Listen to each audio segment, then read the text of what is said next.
marchions tranquillement, Peyessil et moi, en haut de notre falaise, quand nous avons senti l'odeur de la viande. Peyessil m'a dit: Garisrid, mon aimé, ma chaleur corporelle n'est pas suffisante pour que notre progéniture puisse arriver à éclosion. Va me chercher de la viande. Je te rejoindrai, je te suis dès que je peux. Alors je m'envolai. Je perçai les nuages et je les vis, ces 4 formes de vie inférieures, grimper à notre perchoir. Je tentais de les attaquer, ma douce Peyessil derrière moi. Et malheureusement, les choses humaines se sont défendues. J'ai vu mon aimé Peyessil tomber vers le bas de notre falaise. J'ai entendu son dernier cri dans le lointain alors qu'elle s'écrasait au sol et que ces misérables créatures jubilaient. Je tentais de venger mon aimé, mais c'est alors que, pris sous de nombreuses blessures, je voulus les attaquer par un autre angle, et là, de ma falaise bien-aimée, de vilaines ronces apparurent, et je fus pris dedans. J'essayais de me débattre, mais les ronces mordaient et mordaient malgré mes écailles fortes et dures. Et d'un dernier coup, je rendis mon souffle. Alors, une de ces créatures allait connaître, mort, mes mâchoires. Mais même cela, la vengeance pour la mort de Peyessil m'échappe. Et cette proie, je la vois tomber, suivre le même chemin que Peyessil, en bas de la falaise. Ô Dieu des dragons, accepte l'âme de la wyverne que je suis. Prends soin de la descendance de Gaïsrid. Et, et, et alors que Reyn tombe en direction du sol, que faites-vous?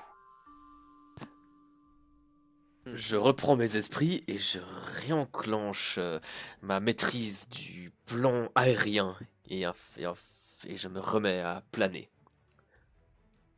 Bien. Fais-moi un jet de concentration quand même. Oh, tu veux.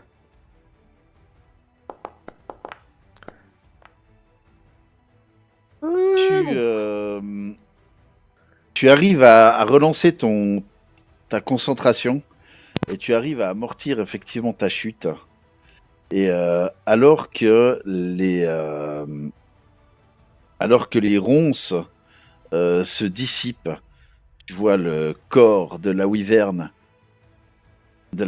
mâle tomber en direction du sol.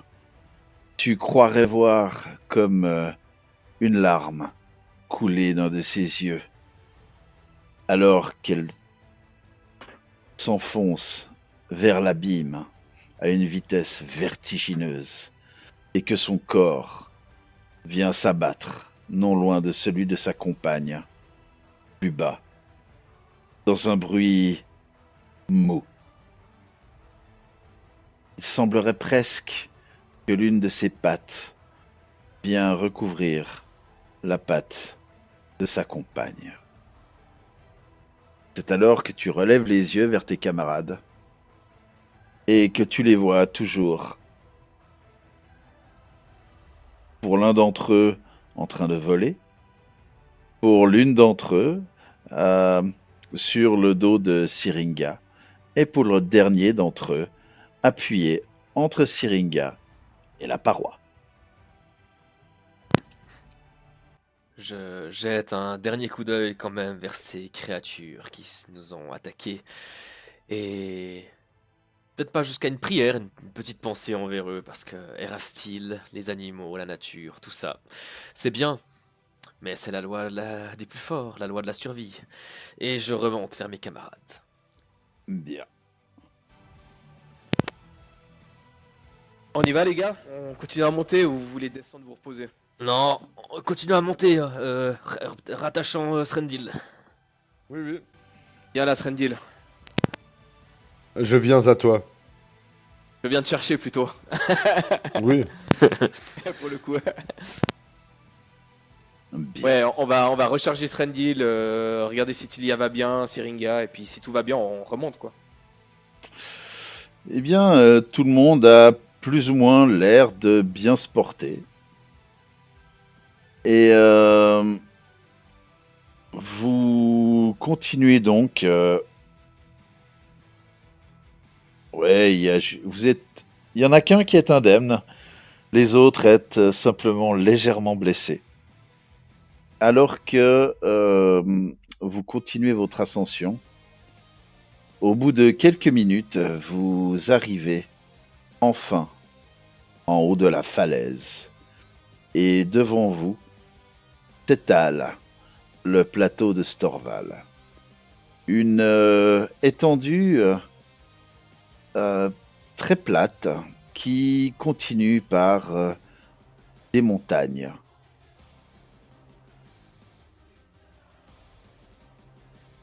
Oh. Le brouillard et la neige touchent partiellement votre vue.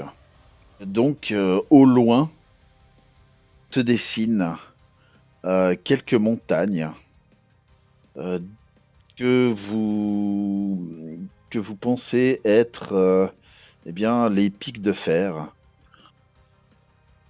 qui, voilà, qui se dessinent devant vous. Et il y a encore une étendue de... il y a une... Sur la gauche, vous avez les grinçantes et sur la droite, vous avez les pics de fer. Et vous soupçonnez que la... Et donc vous étiez monté par la rive droite de la, je disais, de la Charbonneuse, si je ne m'abuse. Oui, c'est C'est ça. dégueulasse. Oui. Voilà. Et donc vous avez en face de vous la Charbonneuse qui vous sépare des pics de fer. Qu'est-ce qu'on fait au niveau du plan? Est-ce qu'on va chasser le dragon d'abord? On le voulait ou bien? Je pense que c'est ce qu'on a meilleur temps à faire. Après, c'est une grande vallée qui est de l'autre côté des pics de fer. Et on sait pas exactement où se trouve quoi. On sait juste que le dragon se trouve au nord-est de leur forteresse. Je pense que notre ami avec les yeux de chat va pouvoir le sentir. De mon point de vue, le dragon n'est pas directement. L'antre du dragon n'est pas directement vers la forteresse, et je pense que nous avons meilleur temps d'éliminer cette menace avant de nous attaquer à la forteresse, car si nous le faisons, cela engendrera du bruit et le dragon aura vite fait de répliquer. Je pense que vaut mieux qu'on divise leurs forces en allant d'abord au pic de fer. C'est l'idée Oh oui. de base, oui. Ouais, Et comme ça, il ne pourra pas s'enfuir à d'autres dragons cette fois-ci. c'est ça. On ne pourra plus jouer au lâche. Exact. Et peut-être que depuis, en montant pour trouver l'antre du dragon, peut-être qu'on verra la forteresse, enfin, on arrivera peut-être mieux à se repérer. Ce qu'on pourrait surtout faire, si on va voir le dragon, c'est de négocier avec lui. Mhm. Est-ce qu'il n'a pas meilleur temps de s'allier à nous plutôt que de mourir? Parce qu'il a bien vu de quoi on était capable la dernière fois. Vu que je l'ai vu plusieurs fois en rêve, je sais pas si ça a été la même chose pour lui et est-ce qu'il aura un souvenir de nos affrontements chimériques. Je pense que oui, Strandil. Il y a peut-être moyen que je me le mette dans la poche dans ce cas-là. Peut-être, ouais. Ah oui, je pensais que juste... En tout cas, oui, en reconsultant les notes de l'interrogatoire du géant, le Langdon devait se trouver au nord-est de la forteresse. Il y a une grotte dans laquelle il se trouverait. Donc, ce que je vous proposerais, ce serait d'aller en direction des pics de fer et puis partir en direction du nord-est. Moi, ce que je proposerais, ce serait qu'on aille dans cette direction peut-être monter sur un pic pour avoir une vue dégagée sur toute la vallée. Voir déjà ce qu'il en est, si on voit une forteresse, une tour noire, on sait que c'est censé se trouver dans la vallée de la tour noire. Et puis après, selon ce qu'on pourrait voir, aller au nord-est pour essayer de trouver cette grotte. Ouais, pourquoi pas. Donc voilà. Alors, de ce que vous savez déjà, ça doit se trouver effectivement plus ou moins dans ce massif par là. Ah ok, ok. Alors, ça peut être éventuellement ici, vous savez pas exactement où, mais ce serait plutôt dans la partie nord en fait, dans vraiment ce qu'on appelle vraiment les pics de fer. En fait, ce qui descend jusqu'à la montagne crochue, c'est la chaîne des pics de fer. Ok. Voilà. Donc on pourrait continuer un moment en plaine en allant nord, puis après on partirait nord-est et on rentrerait dans la vallée des pics de fer par là. Par exemple, si je refais un petit trait. Ouais, donc on partirait directement en direction de l'est, on monterait à un col pour voir ce qu'il en est. Faudrait qu'on soit vraiment, vraiment discret, qu'on se fasse absolument pas voir. Mhm. Ou que si on se fasse voir, on élimine tout le monde. Ok. Donc, moi, ce que je proposerais, c'est qu'on prenne ce chemin là que j'ai dessiné sur la map et qu'en fait, au pied de ce col, on laisse Srendil et Tilia et que toi et moi, Kuro, on monte au sommet du col vu qu'on y arrivera beaucoup plus facilement, toi et moi, et qu'on se pose et qu'on observe attentivement. Ouais, on peut faire ça. On peut faire ça. Et on gardera par exemple Mistral pour les prévenir s'il y a un danger ou quelque chose comme ça. Ouais, déjà, avançons un peu au nord et puis partons à l'est au bout d'un moment. Voilà, ouais. On pourra y aller en toute invisibilité avec Ré en volant, ça va être très bien comme ça. C'est ça que là on en a par contre pour un bon jour de marche, voire deux en fait. Voilà, déjà, essayons d'aller ailleurs que déjà au bord de la falaise et rester un peu moins découvert. Donc, vous vous apercevez quand même que en haut de ce plateau, le vent est plus fort que ce qu'il était en bas du plateau. Il y a probablement quand même facilement 5 à 10 km/h de vent en plus que ce que vous aviez en bas de la falaise. Ici, vraiment, le plateau est battu par les vents. Tout ce qui vient depuis le plateau de Storval est pris en fait entre les grinçantes et les pics de fer et forme un entonnoir qui accélère le vent qui vient du nord-est. Et vous étiez quelque peu abrité tout en bas de la falaise, mais ici, les vents sont forts. Même si, bon, vous êtes monté de quelques centaines de mètres, oui, la température a baissé à cause de l'altitude, mais c'est plus la sensation de froid qui a augmenté. La température ressentie est beaucoup plus descendue que ce que la température elle-même est descendue. Vous commencez donc votre progression en direction du nord-nord-est. Et vous comprenez bien vite qu'effectivement là, si vous n'aviez pas les raquettes dont vous étiez munis, la progression serait extrêmement difficile pour vous. Ouais, sauf pour Rain et moi. Oui, bien évidemment. Mais de même que la solidité d'une chaîne est égale à la solidité de son maillon le plus faible, la rapidité d'une colonne est celle de son membre le plus lent. Donc la progression est quand même assez difficile, particulièrement pour Syringa, qui a l'air d'être un peu léthargique.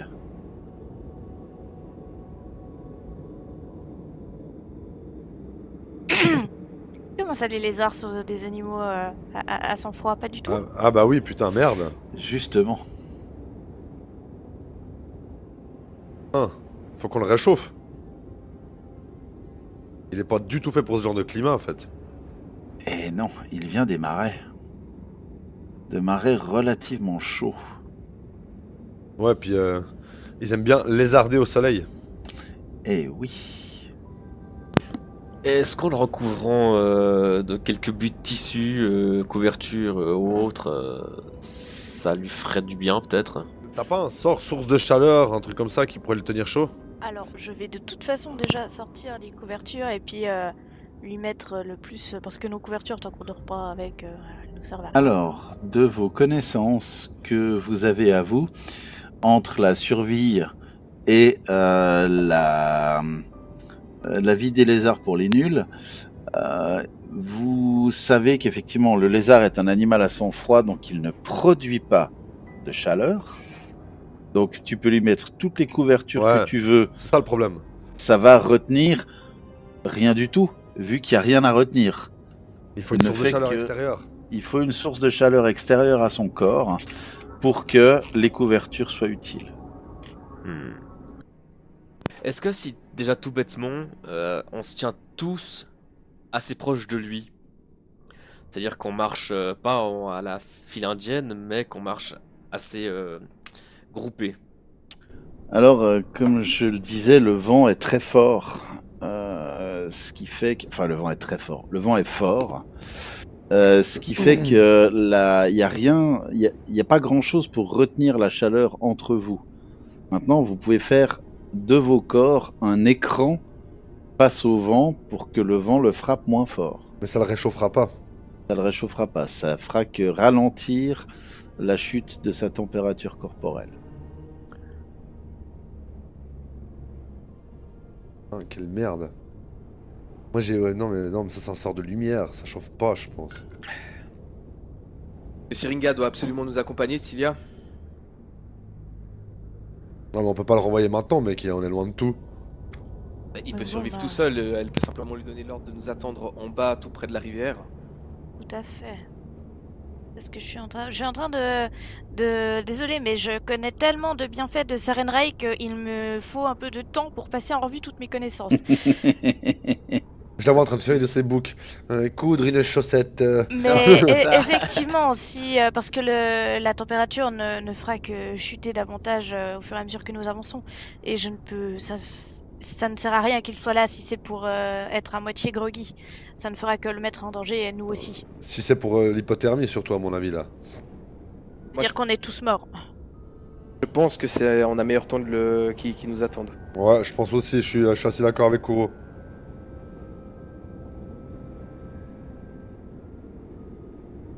Non, Dieu sait que j'aime Syringa. Oh.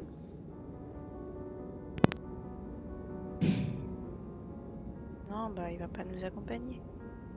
Mais c'est pas... Enfin après tu fais comme tu veux, hein, c'est ton lézard. Moi j'ai pas de haine ou d'affection particulière pour lui, hein. Enfin je l'aime bien mais... Non, mais ça veut juste dire que tout ce qui trimballe dans ces sacoches de fronde, c'est nous qui allons le porter. Hein. Ouais puis on a plus de rations. Donc je vais prendre du temps pour communiquer avec Syringa et puis bien lui expliquer la situation avec nos perceptions partagées, notre communication, notre... J'ai cru qu'il disait LOL au début. Franchement tu fais ça beaucoup trop bien pour que ce soit pas naturel. Et du coup, je vais lui faire comprendre avec tout mon amour que ce terrain est beaucoup trop froid pour lui et qu'il risque de plus être en danger qu'autre chose, qu'il reste en contrebas dans la forêt. À que contrebaser. La dernière ville ou village qu'on a rencontré était super loin. L'onde de corbeau, ça fait un bout, hein, quand même, ouais. Long de Corbeau, ouais, c'est assez loin, ouais. C'est à 4 jours à peu près. Ah ouais, quand même. Oh, peut-être pas autant. De toute façon, si on survit à ça, on retournera le chercher, hein, peu importe où il est. Ouais, c'est une centaine de kilomètres, ouais. Mais du coup, il serait plus en sécurité dans ce coin-là qu'au pied de la falaise ici. Certainement. Alors, je vais du coup essayer de lui envoyer cette image mentale et de faire qu'il retourne dans la région de Landcorbeau et que je lui recommande d'être prudent,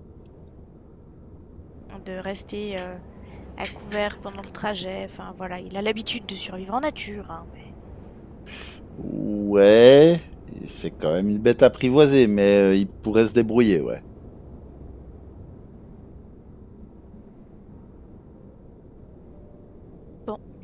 Il pourrait se débrouiller, en effet. Ah, voilà. Je vais lui adresser toutes les bénédictions d'Erastil pour qu'il l'aide dans ce chemin, qu'il le protège. Je vais lui donner toute ma gratitude. Et moi aussi, je vais lui dire au nom de Siren Ray, tiens. Ouais, moi je vais le bénir au nom. Comme vous. Toi, c'est Desna, si je me trompe pas. Non, Non, Yomedays. c'est Au Yomedays. revoir Coucou, déchirant, Sinel. prière dans tous les sens, déchargement du Syringa, réchauffage avant qu'il s'en aille. Et oui, je sais, mon pauvre petit lézard. Mais c'est tout Arrête, bien. ça me gêne. Arrête de faire ça. Qui, moi ou Tilia? Ah, mais je rigole. Et donc, si les lézards pouvaient pleurer, il y aurait probablement une larme au coin de son petit œil. Et, effectivement, Syringa comprend ce que tu veux lui dire. Bah oui, c'est un lézard intelligent. Donc, effectivement, j'allais dire Sarenrae redescend la falaise. Bien, Syringa redescend la falaise. On n'en est peut-être pas encore là. Hein. Non, non, non. Et tu le vois, tu vois sa silhouette comment dire, petit à petit disparaître dans les nuages. Est-ce qu'elle entend au loin? Mais bien évidemment. Et alors que tu crois encore discerner la silhouette de Syringa qui se fond avec les nuages dansant le long de la falaise. Ton âme se sent comme un petit peu, peut-être pas déchirée, mais quelque peu fendue, fendillée peut-être. Et c'est ainsi alourdi de quelques objets et de quelques soucis pour cet ami de longue date qu'est Syringa, que tu rejoins tes amis qui attendaient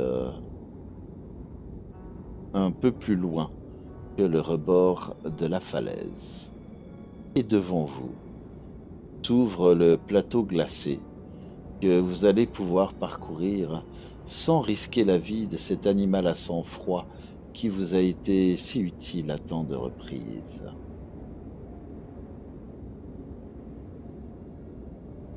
Le soleil se levant petit à petit amène un peu plus de luminosité sur le plateau et vous discernez ainsi un petit peu mieux les montagnes qui se dessinent devant vous.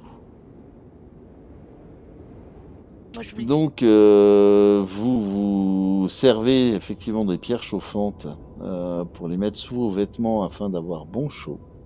Ah, ça passe. Et effectivement, vos corps sont relativement à l'abri du froid. Maintenant, les extrémités, elles morflent quand même. Hein. Vous sentez la morsure du froid, hein, particulièrement au niveau des oreilles et du nez. Les doigts qui sont dans des moufles ou dans des gants, pardon, ça va. Mais les oreilles et le nez, ça pique. Ça pique. Et donc, vous êtes à la moitié de la matinée à peu près. Moitié, 3/4 de la matinée. Est-ce que vous prenez, comme je disais, des dispositions particulières en dehors de vous mettre les pierres dans les vêtements? On observe bien sûr s'il y a des traces et s'il y a eu de l'activité dans ce coin-ci. Vu le vent qu'il y a, à mon avis, la moindre trace a été recouverte depuis un moment. Mais on pourrait Ouais. tomber sur une carcasse d'animaux. Ouais, ça oui alors, ouais. Choses comme ça, tu vois. Ce genre de trace, tu veux dire. Ouais. On examine la trace, tu veux dire. Voilà, tout ce qui serait susceptible de nous dire, ah tiens, il y a des gens qui sont passés par là. Mhm. Et moi, je jette particulièrement mon regard en direction des montagnes qui sont à l'est, voir si on y voit du mouvement aussi. Alors, à cette distance-là, voir du mouvement, ça va être difficile. Il y a toujours du Même monde un sur feu dans la montagne, ça, je pense qu'il y a moyen que ça se voie. Ouais, alors effectivement, mais c'est pas du mouvement à proprement parler, tu vois. Oui, mais un signe de vie. Un signe de vie. Ça, peut-être que tu pourrais effectivement en discerner un s'il y en avait. Sur le machin. Ça, c'est pour la perception de bidule. Ça, c'est pour la perception de truc. Et ça, c'est pour la perception de machuet.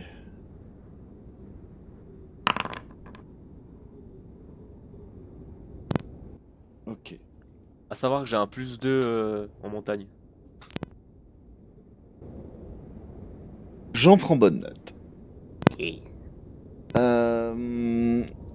Vous avancez donc jusqu'à la mi-journée, milieu de l'après-midi, et vous ne distinguez aucune. Pardon. Vous avancez jusqu'à le milieu de la journée, milieu de l'après-midi, et vous ne discernez aucun signe de vie autour de vous. Hormis de temps en temps un oiseau qui vole au loin, un aigle, peut-être en haut de la cime d'une montagne ou ce genre de choses. Mais en dehors de ça, il n'y a pas de signe de vie à proprement parler, pas de signe de vie intelligente en tous les cas.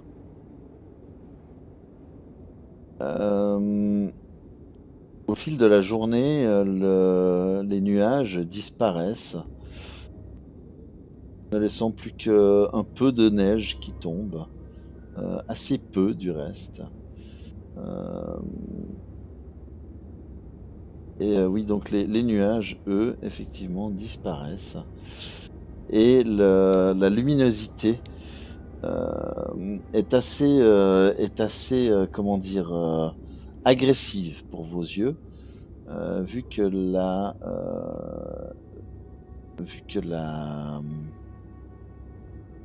vais y arriver, hein. Vu que la lumière se reflète assez violemment sur la surface blanche du plateau. Et le soir arrive, et vous montez le camp, comme d'habitude, en construisant un igloo, le plus à l'abri possible du vent, à le plateau d'une façon incessante en cette période de l'année.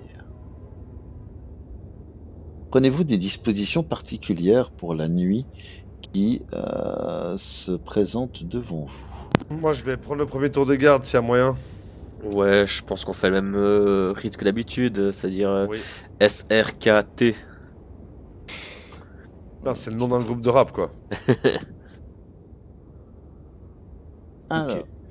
Alors tu ne remarques rien de particulier pendant la nuit.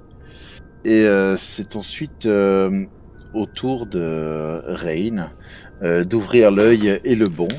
Et le seul Et le seul. Yes. Ah, tu l'as fait. Ok. Et c'est donc à Kurokaze de me faire songer de Ception. Non, perception, c'est ça? Ouais, Comme ça, toi. je suis comme ça, moi. Ah bah du coup, j'ai plus mon perso qui est affiché là. Hop. Un vrai ouf gueudin. T'es un malade, toi, mec. Tu sais pas à quoi tu t'exposes. Tiens, mon Dis gars, au perception, tu soleil. veux? Tu veux du perception? Moi, je t'en donne du perception. Ouais. Tiens, mon gars. On veut plus? J'en ai plus. Non, ça va, ça va. Ok, ça marche. Bien, tu ne remarques rien de particulier non plus au cours de la nuit. Et vient l'heure pour Tilia de prendre son tour de garde.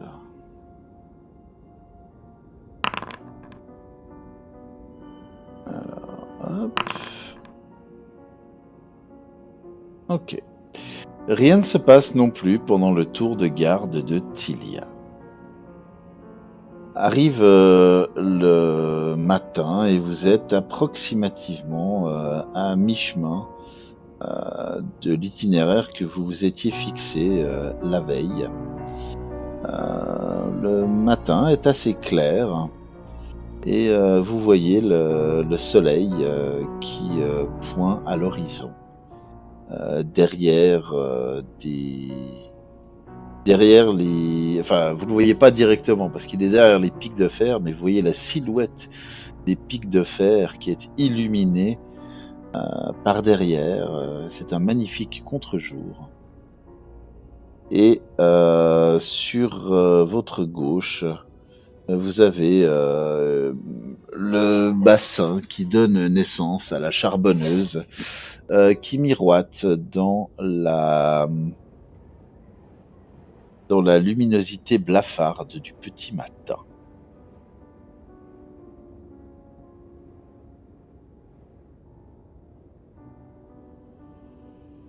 Moi, j'aime bien ce vent puis ce calme avant la tempête. Etc.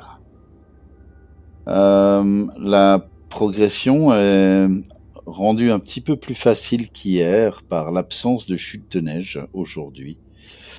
Mais somme toute, l'épaisse couche de poudreuse, elle, vous rend l'avancée un peu plus pénible quand même que si vous étiez sur un sol normal, bien évidemment. Mais une fois de plus, les raquettes que les rampants d'entre vous sont obligés d'utiliser vous sont bien utiles afin de ne pas vous enfoncer dans l'épais manteau neigeux. Le soir arrivant, vous arrivez au pied des pics de fer et voyez dans l'enfilade de divers vallées, au loin, quelques scintillements qui ressemblent aux scintillements de l'eau, probablement du coude d'un des affluents de l'abysse du Storval.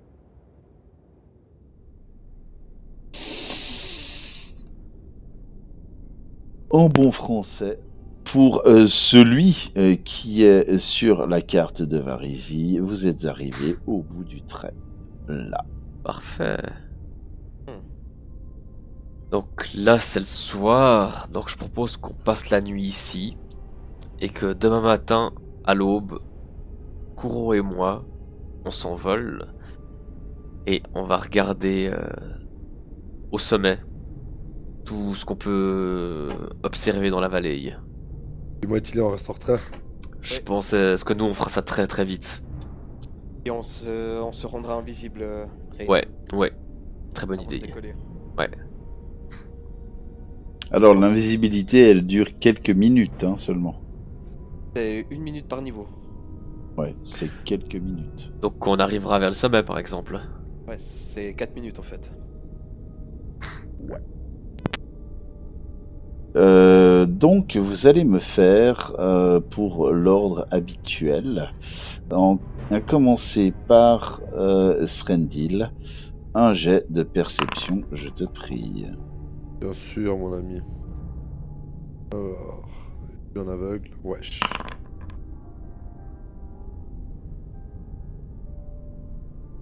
Tu as entendu des pas rapides dans la nuit. Des tout petits pas, très rapides, et tu as parfaitement identifié la présence d'un lièvre des neiges. Ah, bon, je vais pas m'en inquiéter plus que ça. On a des rations, je vais pas aller prendre la vie juste pour le plaisir. Bien. Ton tour de garde est ainsi terminé, et c'est à Rain de prendre le sien.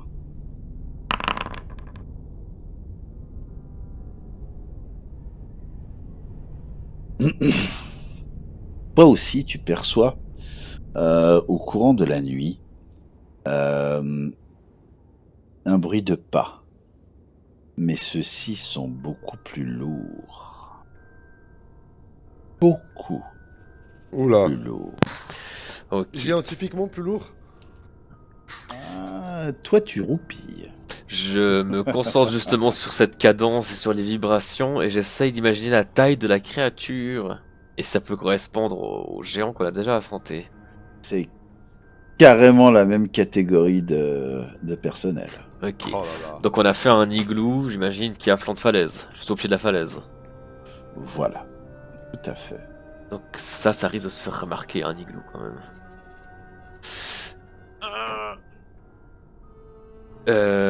Alors, vu les compétences en survie qu'il y a dans le groupe, je pars du principe que vous n'avez pas fait un igloo tout rond et tout brillant, mais que vous l'avez recouvert de poudreuse, de sorte à ce qu'il soit sous une congère.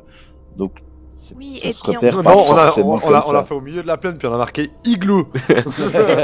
Non mais et en plus Tilia elle a son sort d'excavation en druide pour pouvoir déplacer de la terre etc. qu'elle utilise à chaque fois pour que ce soit un petit peu plus enterré que vraiment à l'extérieur. Donc, pour ce qui est de la discrétion, ça va. En plus, il fait nuit, donc il y a... ça se verra pas comme un furoncle sur le cul de Miss Univers, par exemple. Ouais, alors je vais rien faire. Je Je me... sais pas si j'ai déjà entendu une meilleure allégorie pour parler de discrétion. je vais tenir mon arc au cas où, mais je ne bouge pas. Ah bon, il est plus épique, il est plus mythique, il est plus... Non, il est au cas où. C'est juste un Ouais, arc. c'est juste un arc au cas où. D'accord, ok. Et donc les pas se rapprochent, puis à nouveau s'éloignent. Et effectivement, tu penses avoir bien fait en ne réagissant pas plus que ça. La fin de ton tour de garde approche. Et il te faut donc aller réveiller Kurokaze. Quand je le réveille très discrètement et je lui fais part de ce que j'ai entendu. Non, par là. Eh oui. Donc tant qu'on peut rester discret, ne faisons rien. Bonne nuit, Rain. Bonne nuit. Bien, Kurokaze, fais-moi ton jet de perception, je te prie. Ok.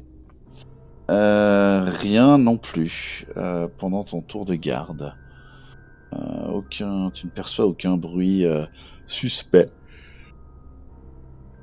Et tu peux donc, à ton tour, aller réveiller Dame Tilia, baronne de Bugraine. Pardon, ex-baronne de Bugraine. Ouais, s'il te plaît. Je la réveille donc. Yes. En fait, j'ai loupé 2 overnight rest. Donc je... Ah Oui, c'est moi juste, c'est à aussi. vous de les faire, c'est plus à moi de les faire. Je me réveille. Je pense fort à mon petit Syringa qui j'espère est un peu moins au froid que nous. Et toi non plus, tu ne perçois rien de spécial dans le froid de la nuit et la noirceur des ténèbres qui vous englobent telle une cape de velours noir. Je ne décèle rien de plus que l'absence de mon cher petit lézard fétiche. Exactement. D'accord. N'est-ce pas? Et donc le matin arrive, le matin froid et fait d'une façon très monotone, toujours aussi venteux. Je fais une petite roulade en me réveillant. Une petite roulade, très bien. Roulade. Roulade. En me réveillant, je contemple à l'horizon, voir si je vois quelque chose de troublant ou d'inquiétant. Je te propose court. Reprenons des forces et allons voir à ce sommet.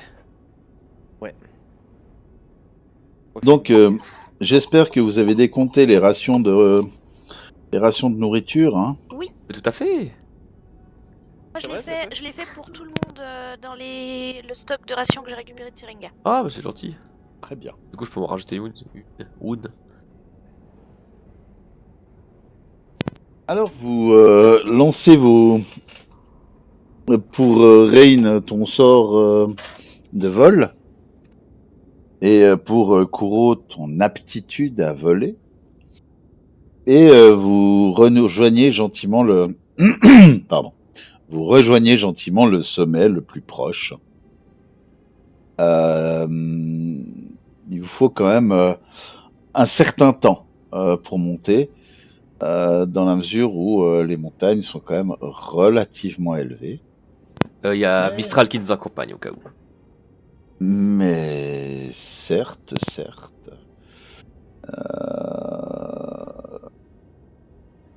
Certes, Comme il certes. se la pète, genre moi j'ai pu garder mon Voulais- animal. Voulais-je dire. Voilà. Et en arrivant au sommet de la montagne, vous discernez effectivement ce coude de rivière que vous soupçonniez grâce ou à cause de la carte que vous avez.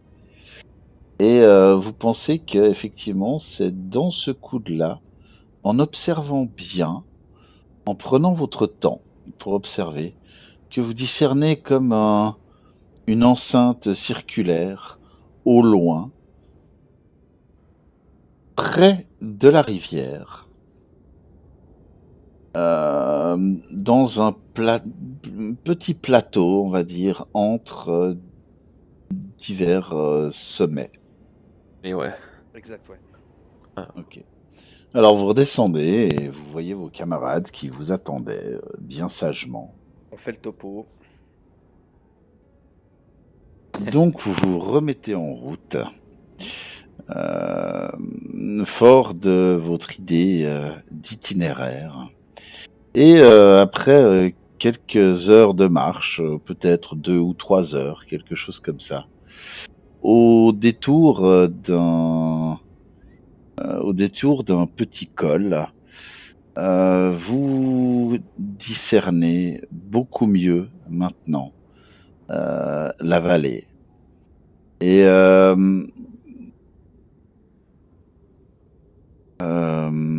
Mistral, s'étant envolé, arrive à peu près à communiquer aussi des choses qu'il voit. Et vous arrivez à faire un plan de la vallée, enfin du plateau plutôt que vous recherchez, en y passant quand même pas mal de temps, en réunissant les diverses observations que vous faites, que le Piaf fait, etc., en prenant des précautions afin de ne pas vous laisser surprendre. Et l'élément principal de ce décor est une gigantesque enceinte de pierre, de murs de pierre, atteignant probablement 15 voire 20 mètres de haut, avec des tours qui font peut-être 20 ou 30 mètres de haut, et une particulièrement haute qui ressemble à s'y méprendre à la porte des enfers. Elle est faite, elle, d'une pierre noire, hein, en comparaison des autres pierres qui sont faites plutôt de granit. Et au centre de cette enceinte, vous voyez comme une espèce de pic, comme une espèce d'obélisque qui grimpe vers le ciel. Voici donc l'image du plan que vous arrivez à dresser. Oh. Et voici l'image que du bâtiment, enfin de l'ensemble de bâtiments que vous voyez au centre de ce plateau. Oh là là là là. Ça donne envie d'aller casser des bouches. Je remarque sur la première image que nous avons aussi un endroit plutôt en haut à droite de l'image vers une des montagnes, il y a comme un petit creux. On le voit aussi, cette petite galerie dans la montagne. J'ai l'impression que c'est une galerie, J'ai l'impression que c'est une grotte. juste à gauche de la boussole. Ouais.